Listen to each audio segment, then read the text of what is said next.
Juicy chicken, scrumptious creamy sauce, hints of garlic, and the smoky embrace of crispy bacon.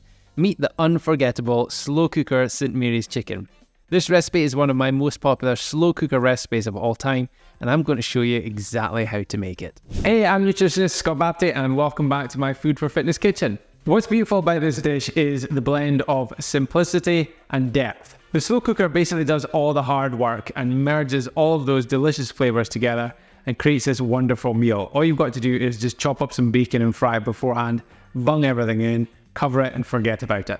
If you're wondering what's with the name, well, I did my sports nutrition masters at St. Mary's University, and one of the classes we did was cooking for athletes. We're basically just given a load of random ingredients and told to come up with a recipe, and this was my creation. Now that was about 8 years ago, and it's still one of my most popular slow cooker recipes. Sounds good? Get your apron on, get that slow cooker out. Let's get cooking.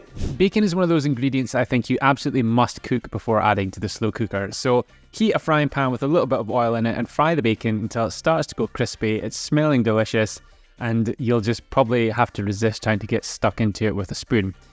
Just me? Okay. Then you're going to add 10 grams of garlic cloves. As always, I'm using a pureed or minced kind from a jar just because that speeds up meal prep. And you're going to fry that garlic for a further 30 seconds. And then once you've done that, all you're going to do is just tip that garlic and bacon into the slow cooker. Then you're going to add in 25 grams of whole grain mustard. If you don't have whole grain mustard and you have another variety, that is fine to use that as well. And then you're going to add 1 tablespoon of mixed herbs, 30 grams of corn flour to help things thicken, 30 grams of honey to add that delicious sweetness to the recipe. Then we're only adding 100 ml of water for liquid. You don't need any more, trust me, otherwise you'll end up with a soup.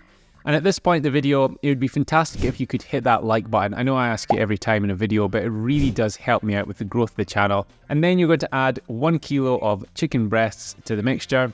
Mix all of that through so that the chicken breasts are coated in the bacon and the yummy sauce. And then you're going to pop the lid on it. For cooking times, we're going for about 4 hours on medium or 5 to 6 hours on low. Just make sure that the chicken breast reaches 75 degrees Celsius in the middle if you're using a food thermometer. And then once it's cooked, add 100 ml of half-fat crème fraîche. If you're not bothered about calories, you can use full fat, but half-fat works really well in this recipe. We're not cooking it. All we're going to do is just stir it in at the end, pop the lid on it, give it another 5 minutes just to come up to temperature, and that is it. Last thing you need to do is plate it up. I mean, oh, look at that sauce. It's so thick and creamy. It's delicious. And as always, garnish with some green. I'm using a little bit of parsley, and that is it. So there we have it, slow cooker St. Mary's chicken, one of my most popular slow cooker recipes, and I hope if you make this one, you will enjoy it as much as everyone else does. Anyway, thank you so much for watching. If you want more recipes, make sure to download my Food for Fitness recipes app, and you can click the link in the description to get it. It's available on Android and all Apple devices. And yeah, once you make this, drop a comment below and let me know what you think of it. Right, I'm going to go and have some. I'll speak to you later.